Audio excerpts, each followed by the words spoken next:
तो हेलो दोस्तों, कैसे हो आप सब। आशा करता हूँ मस्त होंगे, बढ़िया होंगे, बेहतरीन होंगे। तो स्वागत है एक बार फिर से आपके अपने YouTube channel Mukesh GK tree पर। और आज का हमारे ये सेशन बीएसटीसी प्रवेश परीक्षा 2024 के लिए बहुत ही शानदार सेशन रहने वाला है। और इस सेशन में मैं आपके लिए लेकर आया हूँ राजस्थान जीके का मॉक टेस्ट। पहला मॉक टेस्ट लेकर आया हूँ। और सभी विद्यार्थी कह रहे थे सर बीएसटीसी के मॉक टेस्ट लगाओ, बीएसटीसी के मॉक टेस्ट लगाओ। तो आप सभी के कहने पर मैंने आज का ये पहला मॉक टेस्ट लगा चुका हूँ आज। तो सभी एक बार सेशन को लाइक कर दे और एक बार सभी अपने दोस्तों के साथ शेयर कर दे सेशन को, और देखिए अपनी तैयारी कैसी है। आज इस सेशन में आपने कितने क्वेश्चन सही किए ये आपको कमेंट में बताना है। और 30 जून वाले बिल्कुल ऐसे ही प्रश्न छपेंगे, हूबहू ऐसे ही प्रश्न आएंगे और क्वेश्चनों का लेवल सेम रहने वाला है। तो एक बार सभी सेशन को शेयर कर दो भाई, एक बार फटाफट तरीके से एक बार सेशन को शेयर कर दो सभी। तो चलते हैं हम अपने पहले क्वेश्चन की ओर। तो पहला क्वेश्चन है भाई, पहला क्वेश्चन है राजस्थान सेवा संघ की स्थापना किसके द्वारा की गई। तो बहुत ही शानदार क्वेश्चन है, पहला ही क्वेश्चन बहुत ही शानदार क्वेश्चन आया भाई। तो राजस्थान सेवा संघ की स्थापना किसके द्वारा की गई। ऑप्शन है विजय सिंह पथिक के द्वारा, केसरी सिंह बारट के द्वारा, प्रताप सिंह बारट के द्वारा, माणिक्यलाल वर्मा के द्वारा। तो मॉक टेस्ट का ये प्रथम सवाल है। तो इस क्वेश्चन का आंसर क्या हो जाएगा, एक बार सभी आंसर करते हो। और सभी ने बिल्कुल राइट आंसर दिया भाई, बहुत ही बढ़िया दोस्तों, सभी का बिल्कुल राइट आंसर हो जाएगा आपका। ये आंसर यहाँ पर बिल्कुल राइट आंसर होने वाला है। तो राजस्थान सेवा संघ की स्थापना किसके द्वारा की गई थी, विजय सिंह पथिक के द्वारा। विजय सिंह पथिक का मूल नाम क्या था, 2023 में पूछा गया था। 2023 में पूछा गया था विजय सिंह पथिक का मूल नाम। तो मूल नाम क्या था, भूप सिंह था इनका नाम। विजय सिंह पथिक का नाम मूल नाम क्या था, भूप सिंह था। क्या नाम था, भूप सिंह। तो अगले क्वेश्चन की ओर बढ़ते हैं।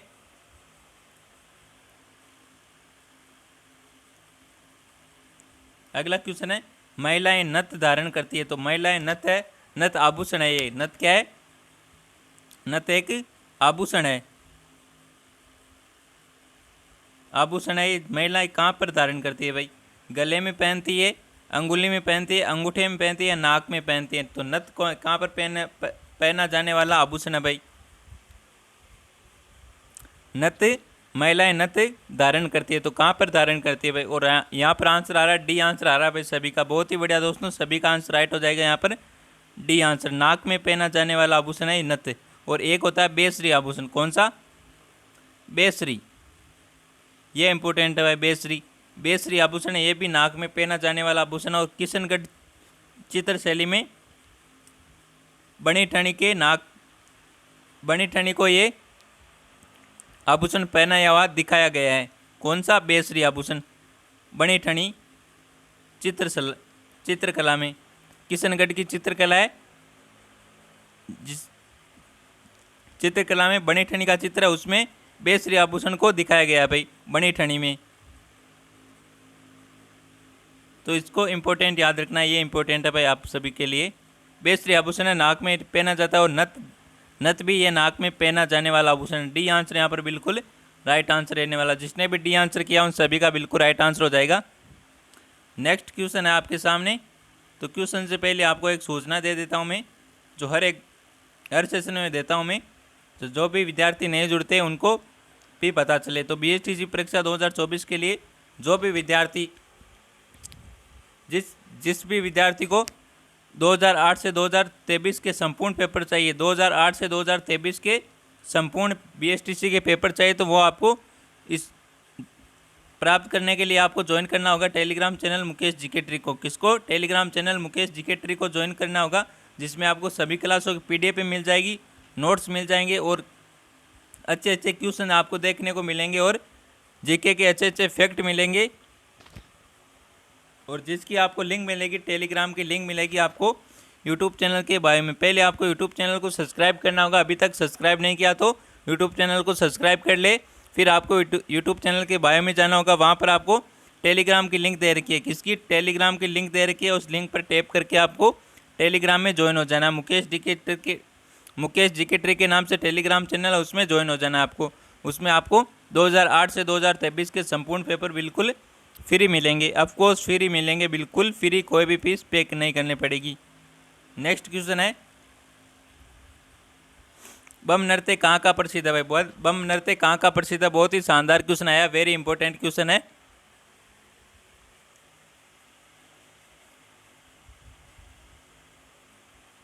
बम नृत्य कहाँ का प्रसिद्ध है भाई? तो ऑप्शन है जैसलमेर बाड़मेर का, उदयपुर सिरोही का, जयपुर और अजमेर का, और अलवर भरतपुर का। तो बम नृत्य कब किया जाता है? नई फसल के आगमन में किया जाता है भाई, नई फसल के आगमन में किया जाता है बम नृत्य।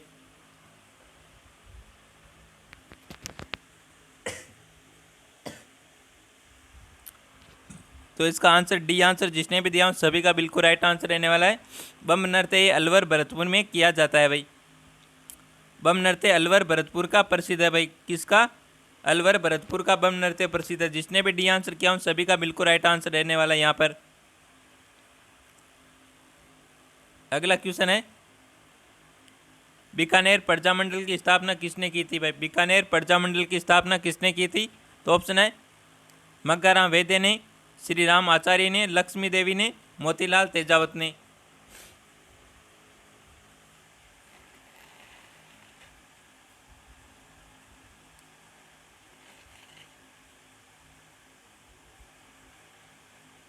तो बताओ एक बार सभी, बीकानेर प्रजामंडल की स्थापना किसने की? तो इसका आंसर सभी का बिल्कुल राइट आंसर आना चाहिए।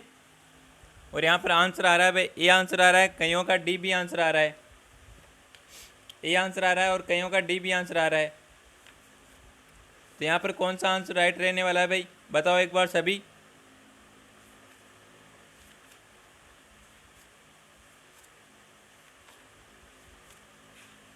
एक बार आंसर कर दो भाई सभी के सभी।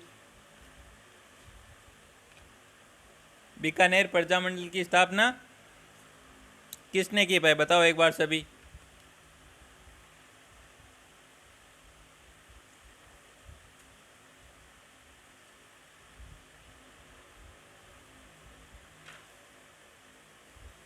तो यहाँ पर आंसर जिसने भी ए आंसर दिया उन सभी का बिल्कुल राइट आंसर रहने वाला है।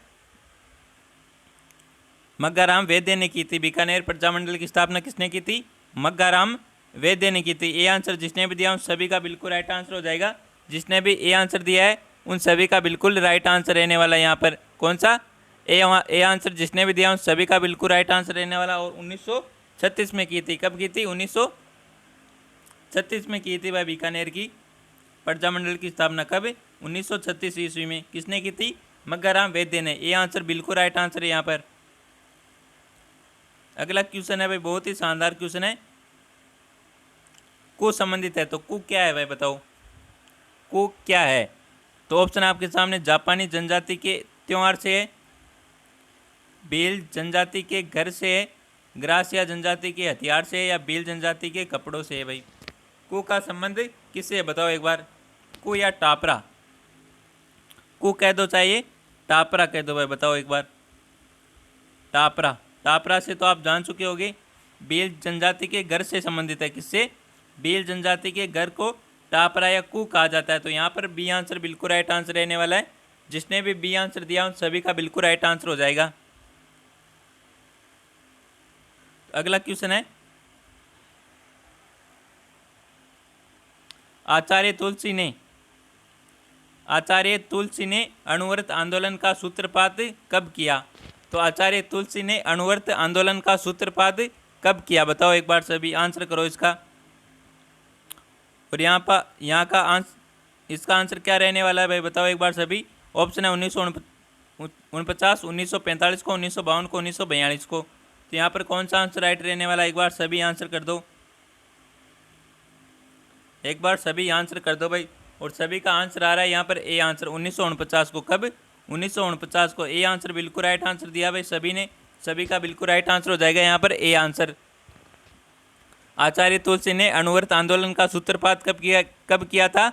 1949 ईस्वी को किया था भाई।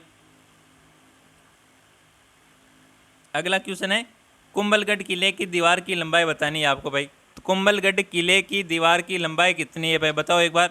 ऑप्शन है 20 किलोमीटर, 27 किलोमीटर, 36 किलोमीटर, 40 किलोमीटर। तो यहाँ पर कौन सा आंसर राइट रहने वाला है? एक बार सभी आंसर कर दो भाई। और सभी सेशन को एक बार शेयर कर दो अपने दोस्तों के साथ, एक बार जम के शेयर कर दो भाई सेशन को।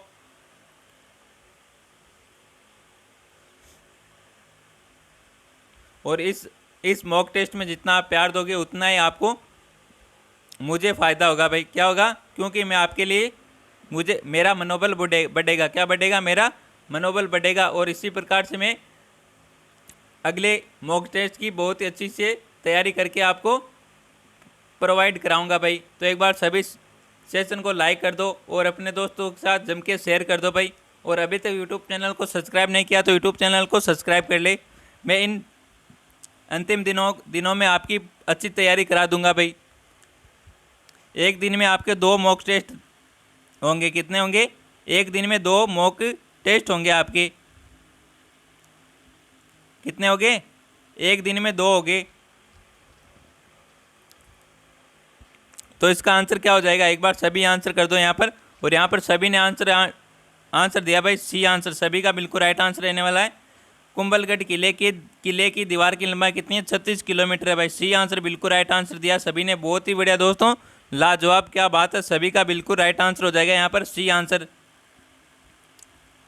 अगला क्वेश्चन है, हरियाली तीज कब मनाई जाती है भाई? हरियाली तीज कब मनाई जाती है? तो ऑप्शन है सावन शुक्ल तृतीया को, भाद्र शुक्ल तृतीया को, सावन कृष्ण तृतीया को, भाद्र कृष्ण तृतीया को। तो हरियाली तीज कब मनाई जाती है? सभी का बिल्कुल राइट आंसर आ रहा है भाई। क्या बात है, सभी का बिल्कुल राइट आंसर आ रहा है। सावन शुक्ल तृतीया को मनाई जाती है भाई। क्या मनाई जाती है? हरियाली तीज मनाई जाती है सावन शुक्ल तृतीया को। तो यहाँ पर ए आंसर बिल्कुल राइट आंसर रहने वाला है। अगला क्वेश्चन है, चंपाकली आभूषण कहाँ पहना जाता है? तो भाई चंपाकली आभूषण है, ये कहाँ पर पहना जाता है? ऑप्शन है नाक में पहना जाता है, गले में पहना जाता है, पैर में पहना जाता है या हाथ में पहना जाता है। तो चंपाकली आभूषण है, ये कहाँ पर पहना जाता है? आभूषण की वेशभूषा की इन सभी की आज ही मैंने पीडीएफ अपलोड किए। नोट्स की पीडीएफ अपलोड की हूँ, तो आप उसको ज़रूर देखें भाई। बिल्कुल अच्छी तरीके से ट्रिक से है भाई। ये आभूषण है, ये वेशभूषा है, ट्रिक से नोट्स बनाकर आपको भेजाऊँ भाई। तो एक बार सभी टेलीग्राम में जाकर अवश्य देखिए उस नोट्स को, और एक बार सभी उन नोट्स को पढ़ ले भाई। एक बार रिवीजन कर ले उनका, तो आपको आभूषण को याद करने में बहुत ही मदद मिलेगी भाई। तो एक बार सभी आंसर कर दो इसका। चंपाकली आभूषण है कहाँ पर पहना जाता है भाई? तो चंपाकली आभूषण है ये आपके गले में पहना जाता है। कहाँ पर पहना जाता है? गले में पहना जाता है। बी आंसर यहाँ पर बिल्कुल राइट आंसर रहने वाला है। जिसने भी बी आंसर दिया उन सभी का बिल्कुल राइट आंसर रहने वाला है। अगला क्वेश्चन है, मेवाड़ पुकार 21 सूत्र मांग पत्र का संबंध किससे था भाई? तो मेवाड़ पुकार 21 सूत्री मांग पत्र का संबंध किससे था? मोतीलाल तेजावत से, माणिक्यलाल वर्मा से, विजय सिंह पथिक से, साधु सीताराम दास से। तो मेवाड़ पुकार का संबंध किससे था भाई? बताओ एक बार सभी। तो मोतीलाल तेजावत से। किससे? मोतीलाल तेजावत से था मेवाड़ पुकार 21 सूत्री मांग पत्र का। तो यहाँ पर ए आंसर बिल्कुल राइट आंसर रहने वाला। जिसने भी ए आंसर दिया उन सभी का बिल्कुल राइट आंसर हो जाएगा यहाँ पर। नेक्स्ट क्वेश्चन क्या कहता है भाई? अगला क्वेश्चन है, चांद बावड़ी किस स्थान पर स्थित है भाई? चांद बावड़ी एक कहाँ पर स्थित है? ऑप्शन है आमेर में, अचरोल में, आबानेरी, अजमेर में। तो आप बताओ अजमेर से कौन कौन से 2 जिले नए बने? 2 जिले बने अजमेर से, वो कौन कौन से बने? आप कमेंट करो, बताओ एक बार सभी। तो चांद बावड़ी कहाँ पर है? आबानेरी दौसा में। कहाँ पर है भाई? आबानेरी दौसा में चांद बावड़ी। आबानेरी दौसा में चांद बावड़ी। तो यहाँ पर सी आंसर बिल्कुल राइट आंसर रहने वाला। जिसने भी सी आंसर दिया उन सभी का बिल्कुल राइट आंसर हो जाएगा। और अजमेर से अलग हुए केकड़ी और ब्यावर। याद रखना भाई, केकड़ी और ब्यावर है, ये अजमेर ज़िले से अलग होकर नए ज़िले बने। केकड़ी और ब्यावर है अजमेर ज़िले से अलग होकर नए बने। और चांद बावड़ी आपके आबानेरी दौसा में स्थित है। कहाँ पर है? आबानेरी दौसा में स्थित है, चांद बावड़ी। अगला क्वेश्चन है, प्रेम विवाह का प्रचलन किस जनजाति में अधिक है भाई? तो प्रेम विवाह का प्रचलन सर्वाधिक किस जनजाति में? ऑप्शन है आपके सामने, भील जनजाति में, मीणा, ग्रासिया और डामोर में। तो प्रेम विवाह का प्रचलन किस जनजाति में सबसे अधिक है भाई? बताओ एक बार, सभी आंसर करो। बहुत शानदार क्वेश्चन है, वेरी वेरी इंपॉर्टेंट क्वेश्चन है। तो यहाँ पर सी आंसर आ रहा है सभी का। बहुत बढ़िया दोस्तों, सभी का राइट आंसर हो जाएगा सी आंसर यहाँ पर।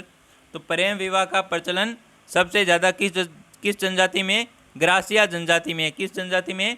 किसका प्रेम विवाह का प्रचलन किसमें? ग्रासिया जनजाति में। तो यहाँ पर सी आंसर बिल्कुल राइट आंसर रहने वाला। जिसने भी सी आंसर दिया उन सभी का हो जाएगा यहाँ पर करेक्ट आंसर। अगला क्वेश्चन है,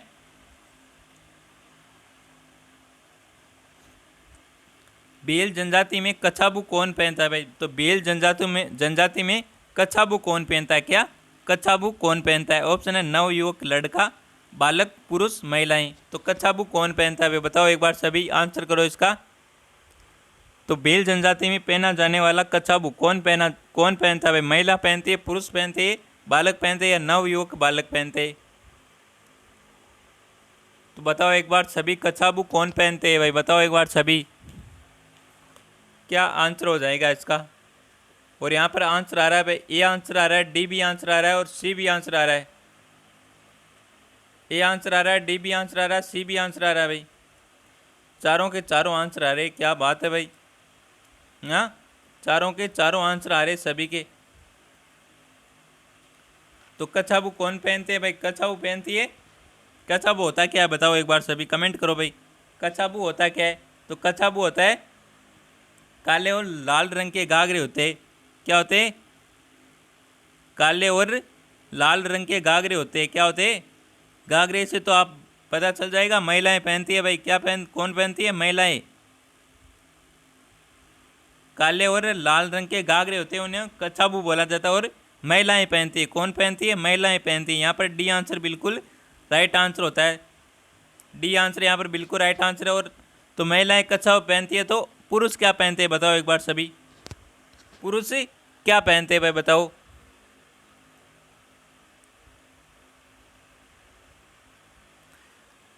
पुरुष पहनते हैं खोयतू। क्या पहनते हैं? खोयतू। पुरुष पहनते हैं खोयतू। जो खोयतू होता है ना, वो होता है पुरुषों द्वारा कमर पर बांधे जाने वाली लंगोटी होती है, उसे खोयतू बोला जाता है। क्या बोला जाता है? पुरुषों द्वारा कमर पर पहने जाने वाली लंगोटी होती है ना, उसे खोयतू बोलते हैं भाई। क्या बोलते हैं? खोयतू। तो यहाँ पर डी आंसर राइट आंसर रहने वाला है। कछाबू कौन पहनते हैं? महिलाएं पहनते हैं, भील महिलाएं। नेक्स्ट क्वेश्चन है, अमृता देवी मृग वन स्थित है भाई। तो अमृता देवी मृग वन कहाँ पर स्थित है? ऑप्शन है कायलाना झील में, मथानिया में, खेजड़ली में, माउंट आबू सिरोही में। तो अमृता देवी का संबंध किससे था भाई? अमृता देवी वही अमृता देवी जिन्होंने वृक्ष को बचाने के लिए अपना बलिदान दे दिया था भाई। तो वो कहाँ से थी? खेजड़ली से थी भाई। कहाँ से थी? खेजड़ली से। तो यहाँ पर सी आंसर बिल्कुल राइट आंसर रहने वाला है। वही अमृता देवी है जिसने वृक्ष को बचाने के लिए अपना बलिदान दे दिया था भाई। वही अमृता देवी यही है। और इनका संबंध किससे? खेजड़ली से है भाई। किससे? खेजड़ली से। तो अगला क्वेश्चन है, बड़े देवता की हवेली कहाँ स्थित है? तो बड़े देवता की हवेली है, ये कहाँ पर स्थित है भाई? बताओ एक बार सभी, बड़े देवता की हवेली कहाँ पर स्थित है? ऑप्शन है कोटा में, उदयपुर में, बूंदी में और जयपुर में। तो बड़े देवता की हवेली कहाँ पर स्थित है? बता दो एक बार सभी। तो बड़े देवता की हवेली आपके कोटा में। कहाँ पर है? कोटा में। ये आंसर जिसने भी दिया उन सभी का आंसर राइट रहने वाला है। तो एक बार सभी आंसर कर दो भाई। ये आंसर सभी ने दिया है, चलो अच्छी बात है भाई। ये आंसर सभी का बिल्कुल करेक्ट आंसर है यहाँ पर। तो जो भी विद्यार्थी नए जुड़े हैं सेशन में, उनको मैं बताना चाहूँगा कि अभी कुछ बच्चे कह रहे थे सर पीडीएफ कहाँ पर मिलेगी इसकी। तो पीडीएफ मिलेगी आपको, हमारा टेलीग्राम चैनल है मुकेश जीके ट्री के नाम से। उसमें आपको सभी क्लासों की पीडीएफ भी मिल जाएंगी, जीके के अच्छे अच्छे फैक्ट मिलेंगे, नोट्स मिलेंगे और खास बात यह है कि 2008 से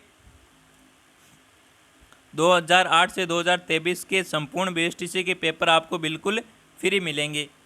क्या मिलेंगे? बिल्कुल फ्री मिलेंगे आपको। बीएसटीसी के 2008 से 2023 के संपूर्ण पेपर बिल्कुल फ्री मिलेंगे। कोई भी फीस पे नहीं करनी पड़ेगी आपको, और टेलीग्राम की लिंक आपको मिलेगी। पहले आपको यूट्यूब चैनल को सब्सक्राइब करना होगा, फिर आपको यूट्यूब चैनल के बायो में जाना होगा, वहाँ पर आपको लिंक मिलेगी यूट्यूब चैनल की। टेलीग्राम की लिंक मिलेगी। किसकी? टेलीग्राम की लिंक मिलेगी। उस लिंक पर टैप करके आपको टेलीग्राम में ज्वाइन हो जाना है। बस इतना सा करना है आपको पीडीएफ प्राप्त करने के लिए। अगला क्वेश्चन है, बनी ठनी किस स्थान की चित्रकला शैली है भाई? तो बनी ठनी किस स्थान की चित्रकला शैली है? तो ऑप्शन है बूंदी की, किशनगढ़ की, कोटा की और नाथद्वारा की। तो यहाँ पर बी आंसर बता दे, सभी का आंसर बता दिया है। सी आंसर सभी ने आंसर बता दिया भाई। बी आंसर बिल्कुल राइट आंसर रहने वाला है। बनी ठनी कहाँ की प्रसिद्ध है? बनी ठनी ये चित्रकला शैली कहाँ की है भाई? किशनगढ़ की है। तो यहाँ पर बी आंसर सभी ने बिल्कुल करेक्ट आंसर दिया है। अगला क्वेश्चन है, मीराबाई का जन्म कहाँ हुआ था? तो मीराबाई का जन्म है कहाँ पर हुआ था? ऑप्शन है आपके सामने, उदयपुर में, सलूम्बर में, कुड़की में और चित्तौड़गढ़ में। तो मीराबाई का जन्म कहाँ पर हुआ था? ये सलूम्बर है। उदयपुर से अलग होकर नया जिला बना है, याद रखना भाई। सलूम्बर है ये, उदयपुर से अलग होकर नया जिला बना है। तो मीराबाई का जन्म कहाँ हुआ था? मीराबाई का जन्म हुआ था आपके कुड़की में। कहाँ पर हुआ था? मीराबाई का जन्म हुआ था आपके कुड़की में। और कुड़की कहाँ पड़ती है बताओ एक बार सभी? वर्तमान में कुड़की कहाँ पर पड़ती है?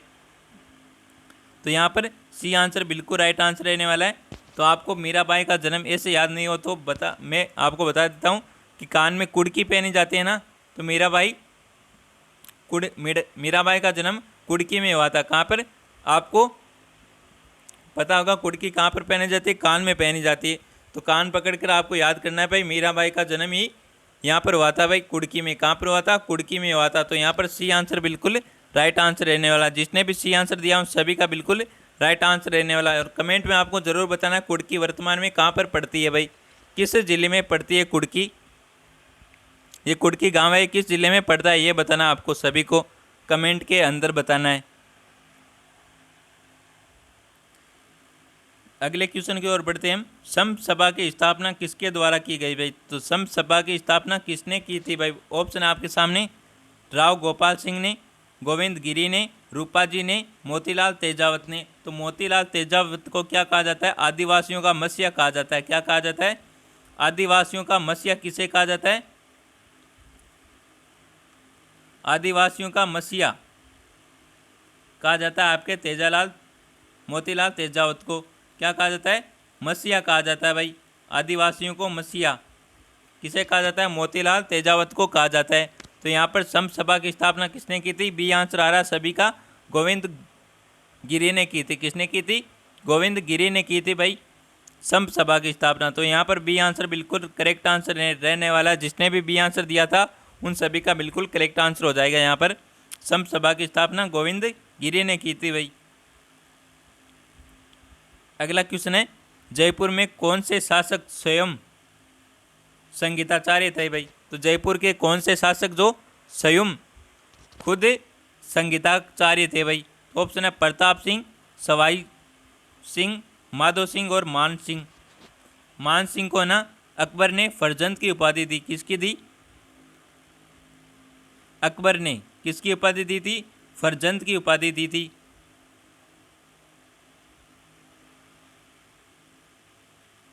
फरजंद की उपाधि दी अकबर ने। किसको? मान सिंह ने। मान सिंह को दी थी अकबर ने किसकी उपाधि? फरजंद की उपाधि दी थी। याद रखना इसको। तो यहाँ पर जयपुर के कौन से शासक खुद संगीताचार्य थे भाई? तो इसका आंसर दो फटाफट, क्या आंसर हो जाएगा? तो यहाँ पर ए आंसर बिल्कुल करेक्ट आंसर हो जाएगा, प्रताप सिंह। प्रताप सिंह जयपुर के शासक थे जो खुद संगीताचार्य थे। क्या थे? संगीताचार्य थे प्रताप सिंह। अगला क्वेश्चन है भाई, शिक्षण अभिरुचि से क्वेश्चन है। एक विद्यालय का नेता होता है, ये सेम क्वेश्चन आया था पीटीटी 2024 में, 9 जून को आया था। सेम क्वेश्चन आया था भाई। सेम क्वेश्चन आया था यही, शिक्षण अभिरुचि में एक विद्यालय का नेता होता है, अध्यापक होता है, छात्र होता है, प्रधानाचार्य, इनमें से कोई नहीं। तो यहाँ पर एक विद्यालय का नेता कौन होता है भाई? प्रधान अध्यापक होता है। कौन होता है? प्रधान अध्यापक होता है या प्रधानाचार्य होता है। तो यहाँ पर सी आंसर बिल्कुल करेक्ट आंसर है।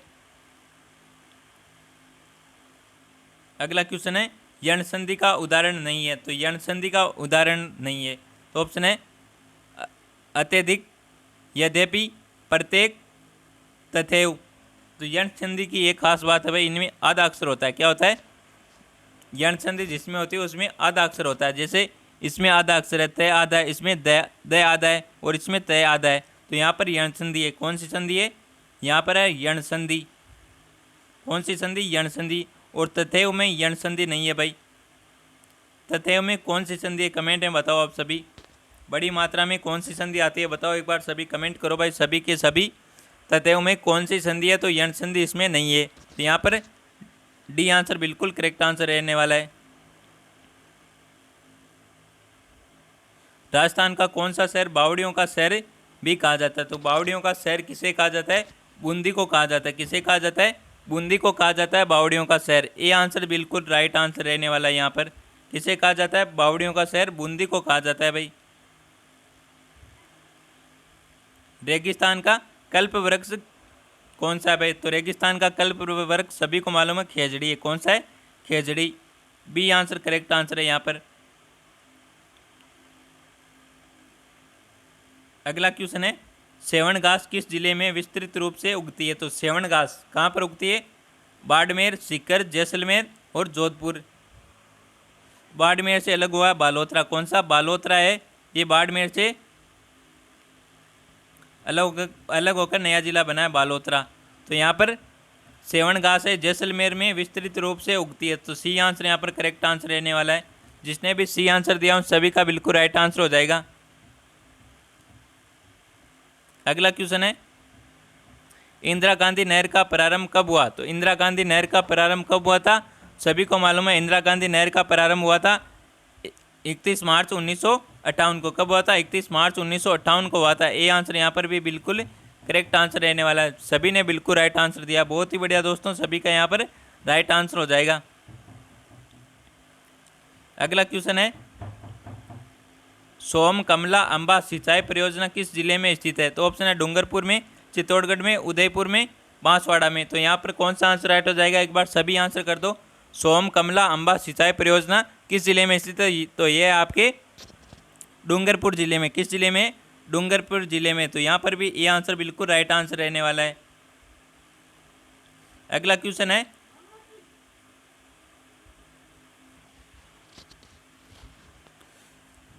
हनुमानगढ़ किस नदी के किनारे बसा है? तो हनुमानगढ़ किस नदी के किनारे स्थित है भाई? बताओ एक बार सभी। ऑप्शन है लूनी नदी के किनारे, बाणगंगा नदी के किनारे, सतलज नदी के या गंगा नदी के। तो हनुमानगढ़ में कौन सा किला भाई? हनुमानगढ़ में बटनेर का किला। कौन सा? बटनेर का किला। ये बटनेर का किला हनुमानगढ़ में है भाई। कहाँ पर है? हनुमानगढ़ में बटनेर का किला, याद रखना भाई। तो यहाँ पर हनुमानगढ़ किस नदी के किनारे बसा है? तो हनुमानगढ़ ये आपके गंगर नदी के किनारे बसा है। किस नदी के? गंगर नदी के किनारे बसा है। यहाँ पर डी आंसर बिल्कुल राइट आंसर रहने वाला है।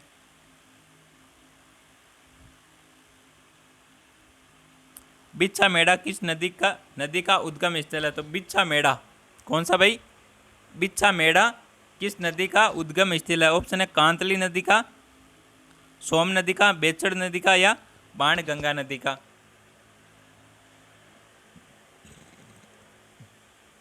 तो इसका आंसर क्या आंसर राइट रहने वाला बता दो एक बार सभी। तो यहाँ पर बिच्छा मेड़ा नदी का उद्गम स्थल है भाई। किस नदी का उद्गम स्थल है ये बताओ एक बार सभी। तो यहाँ पर आंसर आ रहा है सभी का बी आंसर। सोम नदी का उद्गम स्थल कौन सा है भाई? बिच्छा मेड़ा उद्गम स्थल है। यहाँ पर बी आंसर बिल्कुल राइट आंसर रहने वाला, सभी का बिल्कुल करेक्ट आंसर है। तो एक बार सभी भाई सेशन को लाइक कर दो। अभी तक सेशन को लाइक नहीं किया हो तो सेशन को लाइक कर दो। और हमारे यूट्यूब चैनल पर पहली बार हो तो हमारे यूट्यूब चैनल को सब्सक्राइब करें। और एक बार सेशन को जमकर शेयर कर दो भाई। सभी के पास सेशन पहुंच जाना चाहिए भाई। एक बार जम के शेयर करके आओ सेशन को। तो यहाँ पर अगला क्वेश्चन आपके सामने, नेहरू गार्डन किस झील में स्थित है? तो नेहरू गार्डन किस झील में स्थित है? तो ऑप्शन है आना सागर झील में, जय राजसमंद में, फतेह सागर में और पिछोला झील में। तो आना सागर है ये अजमेर में स्थित है। कहाँ पर है? अजमेर में, जिसका निर्माण आना जी ने करवाया था। किसने करवाया था? अरुणराज या आना जी ने करवाया था। तो नेहरू गार्डन किस झील में स्थित है भाई? तो नेहरू गार्डन है यह आपके फतेह सागर झील में स्थित है। कहाँ पर है? फतेह सागर झील में। सी आंसर यहाँ पर करेक्ट आंसर रहने वाला है। राजस्थान की सबसे बड़ी मीठे पानी की झील कौन सी है भाई? बहुत ही शानदार क्वेश्चन है, वेरी इंपॉर्टेंट क्वेश्चन है।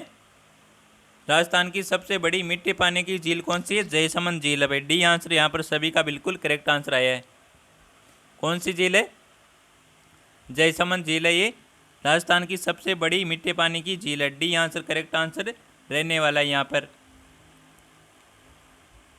अगला क्वेश्चन है, राजस्थान की वह झील जो मीठे पानी की नहीं है। तो राजस्थान की वह झील कौन सी है जो मीठे पानी की नहीं है? तो जयसमंद झील है ये मीठे पानी की, अभी देखा था, जो राजस्थान की सबसे बड़ी मीठे पानी की झील है। सिलीसेट, फायसागर और पंचपदरा झील है ये खारे पानी की झील है भाई। किस झील, कैसी झील है? खारे पानी की झील है पंचपदरा। तो यहाँ पर डी आंसर करेक्ट आंसर रहने वाला सभी का। राजस्थान की सबसे प्राचीन प्राकृतिक झील कौन सी है? तो सबसे प्राचीन प्राकृतिक झील कौन सी? इनमें से ऑप्शन है पुष्कर झील, राजसमंद, पिछोला और जयसमंद। तो पुष्कर झील है ये सबसे प्राचीन और प्राकृतिक झील है। बी ए आंसर यहाँ पर करेक्ट आंसर रहने वाला। जिसने भी ए आंसर दिया ना उन सभी का हो जाएगा यहाँ पर बिल्कुल राइट आंसर। क्या हो जाएगा? बिल्कुल राइट आंसर हो जाएगा यहाँ पर ए आंसर।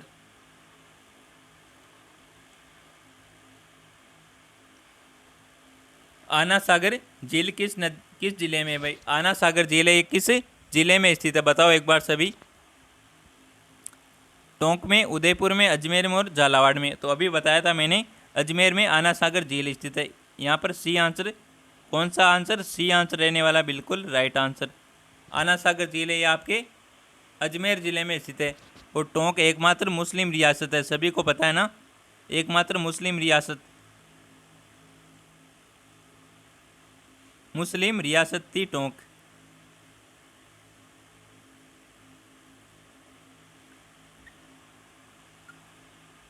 तो अगला क्वेश्चन है,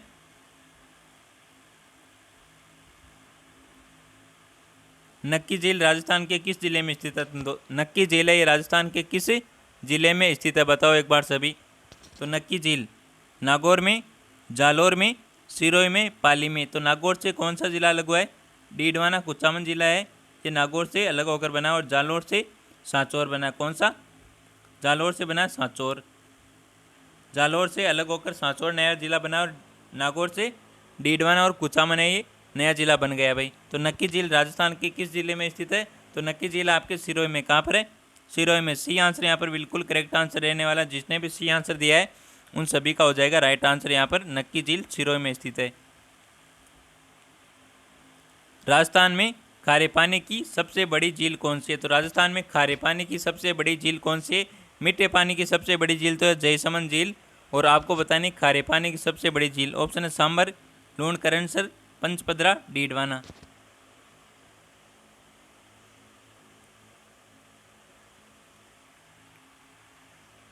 तो यहाँ पर सांबर झील है ये राजस्थान में खारे पानी की सबसे बड़ी झील है। ये आंसर यहाँ पर बिल्कुल करेक्ट आंसर रहने वाला। और आपसे पूछा जाए सर्वाधिक खारे पानी की झीलें किस जिले में? तो सर्वाधिक खारे पानी की झीलें ये आपके डीडवाना कुचामन में। कहाँ पर है? डीडवाना कुचामन सर्वाधिक है खारे पानी की झीलें हैं।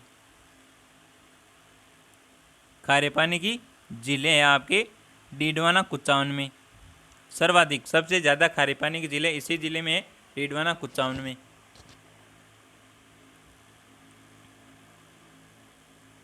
अगला क्वेश्चन है, राजस्थान में प्राचीन काल में कौन सी नदी प्रवाहित होती थी? तो राजस्थान में प्राचीन कौन सी नदी प्रवाहित होती थी?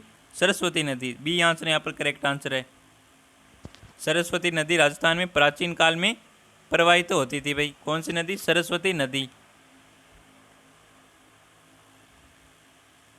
तो अगला क्वेश्चन है, राजस्थान में पाई जाने वाली मिट्टियों में किसका क्षेत्र सर्वाधिक है भाई? तो राजस्थान में पाई जाने वाली मिट्टियों में किसका सर्वाधिक क्षेत्र है भाई? ऑप्शन है कांप मृदा का, रेतीली मिट्टी का, जलोढ़ मिट्टी का, लाल व पीली मिट्टी का। तो ये जलोढ़ मिट्टी होती है ना, जलोढ़ मिट्टी होती है, ये सर्वाधिक उपजाऊ मिट्टी होती है। कौन सी मिट्टी होती है? सर्वाधिक उपजाऊ मिट्टी होती है।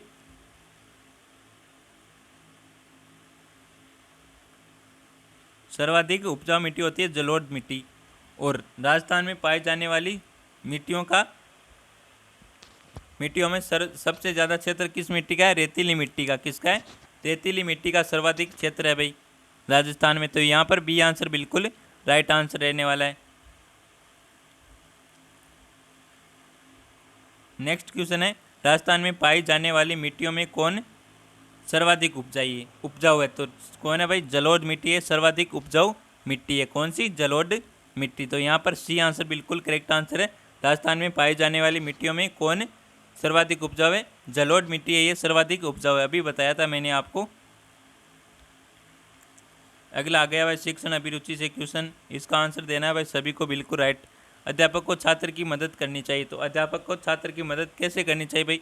पैसे देकर करनी चाहिए या व्यक्तिगत तथा सामाजिक समस्याओं को दूर करने में इस तरीके से की जानी चाहिए? अन्य शिक्षकों के विरुद्ध भड़काने में, व्यक्तिगत समस्या को दूर करने में। तो आप कैसे करोगे भाई? अध्यापक को, मान लो आप अध्यापक हो और आपको छात्र की मदद करनी है, तो आप कैसे करोगे भाई? क्या पैसे देकर करोगे या फिर अन्य शिक्षकों के विरुद्ध भड़काने में करोगे? हाँ बताओ एक बार। तो ये तो बिल्कुल भी नहीं करोगे और ये भी नहीं करोगे। तो व्यक्तिगत और सामाजिक समस्याओं को दूर करने में उसकी मदद करोगे। तो यहाँ पर बी आंसर बिल्कुल राइट आंसर रहने वाला है।